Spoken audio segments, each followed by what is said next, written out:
የሀብታም ልጅ ከሆናችሁ ይህን ቪዲዮ ስክሮል አድርጉ። ከድሃ ቤተሰብ የተወለዳችሁ ልጆች ካላችሁ ይህንን ቪዲዮ ስክሮል አድርጉ። እኔ ማውራት የፈለግኩት መካከል ላይ ካሉ ህይወት ግራ ከገባቸው ልጆችና ወጣቶች ጋር ነው። በጣም ብዙ ሰው ስለዚህ ጉዳይ አያወራም፣ ግን መካከለኛ ገቢ ያለው ቤተሰብ ውስጥ መወለድ በጣም ከባድ ጭንቀት ነው።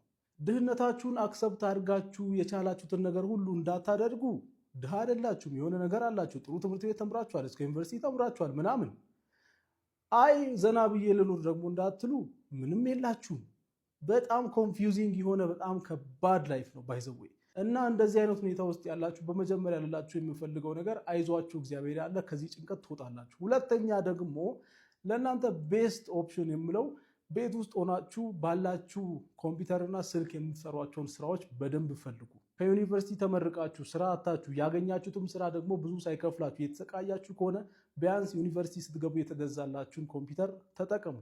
ለእናንተ ከሰው እኩል እናንተን ለማድረግ ብለው ቤተሰቦቻችሁ የገዟቸውን የሆኑ ስልኮች ተጠቀሙ እና የሆነ ነገር ፍጠሩ በነሱ። አይዟችሁ፣ ይቻላል። ከዛ ስሜት መውጣት ትችላላችሁ።